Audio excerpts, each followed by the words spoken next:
കഴിഞ്ഞ മാസം ആലപ്പുഴയിൽ നിന്ന് എറണാകുളത്തേക്ക് ട്രാൻസ്പോർട്ട് ബസ്സിൽ വരാണ്. ചേർത്തല സ്റ്റാൻഡിൽ നിർത്തിയപ്പോൾ 2 സിസ്റ്റേഴ്സ് ബസ്സിൽ കയറി. ഞാൻ ഫ്രണ്ട് ഡോറിൻ്റെ അടുത്ത സീറ്റിലിരിക്കുന്നത്. പുരോഹിത വേഷത്തിലല്ല. എനിക്ക് ഈ സിസ്റ്റേഴ്സിനെ അറിയില്ല, സിസ്റ്റേഴ്സിന് എന്നെ അറിയില്ല. രാത്രി ഒരു 10:30 മണിയായിട്ടുണ്ടാവും. അപ്പോൾ ഞാൻ ഒതുങ്ങി കൊടുത്തപ്പോൾ ഒരു സിസ്റ്റർ എൻ്റെ അടുത്തിരുന്നു. ഇത്തിരി വണ്ണമുള്ള സിസ്റ്ററാണ്. അപ്പോൾ സിസ്റ്റർ ആദ്യം ഇരുന്നപ്പോൾ എന്നെ മുട്ടാതിരിക്കാൻ വേണ്ടി ഇങ്ങനെ പരമാവധി ബലം പിടിക്കുന്നുണ്ട്. കുറച്ച് കഴിഞ്ഞപ്പോൾ സിസ്റ്റർ ഇങ്ങനെ കൊന്തയൊക്കെ എടുത്ത് പ്രാർത്ഥിക്കാൻ തുടങ്ങി. പിന്നെ അങ്ങോട്ട് ഉറങ്ങിപ്പോയി. സിസ്റ്റർ ഉറങ്ങിക്കഴിഞ്ഞപ്പോഴേക്കും പിന്നെ സിസ്റ്ററിൻ്റെ ബോഡിയുടെ വെയിറ്റും കൂടെ എനിക്ക് ഫീൽ ചെയ്യുന്നുണ്ട്.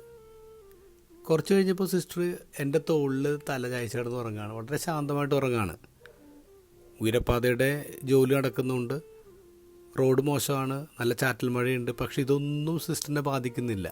അരൂർ സ്റ്റോപ്പിൽ ഇറങ്ങുന്നത് വരെ സിസ്റ്റർ ഇങ്ങനെ ശാന്തമായിട്ട് ഉറങ്ങി. സിസ്റ്റർ ഇറങ്ങിപ്പോയി കഴിഞ്ഞപ്പോൾ ഞാനിങ്ങനെ സിസ്റ്ററിനെ കുറിച്ച് എനിക്കൊരു ബഹുമാനം തോന്നി. കാരണം ഒരു ഭയമില്ലാത്ത മനസ്സിനല്ല അങ്ങനെ കിടന്ന് ഉറങ്ങാൻ പറ്റൂ. തൊട്ടടുത്തിരിക്കുന്ന ആരെന്നറിയില്ല, എങ്ങനെടുത്ത ആളെന്നറിയില്ല, അതൊന്നും നോക്കാതെ ഇങ്ങനെ ഉറങ്ങാണ്. അപ്പോൾ ഞാനിങ്ങനെ ചിന്തിച്ചു, ഈ ലോകത്ത് എന്തുമാത്രം സമാധാനം ഉണ്ടായിരുന്നെ മനുഷ്യർ ഇങ്ങനെയൊക്കെ ചിന്തിച്ച് തുടങ്ങിയെങ്കിൽ. തൊട്ടടുത്തിരിക്കുന്ന ആളെ വിശ്വസിച്ച് തുടങ്ങിയാൽ യുദ്ധങ്ങളുണ്ടാവില്ലല്ലോ ഈ ലോകത്ത്. ആർക്കും കയറാവുന്ന പൊതുബസ്സാണ് ഈ ലോകം. നമ്മളതിലെ യാത്രക്കാരും.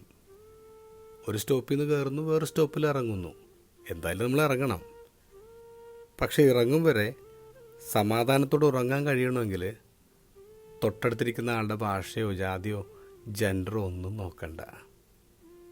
ഇന്നത്തെ ഗോസ്പലിൽ ഉണ്ണീശോ പിറക്കുമ്പോൾ മാലാഖമാർ പാടിയത് സന്മനസ്സുള്ളവർക്ക് സമാധാനം. എല്ലാവർക്കും ഒരു പീസ്ഫുൾ ഹാപ്പി ക്രിസ്മസ്.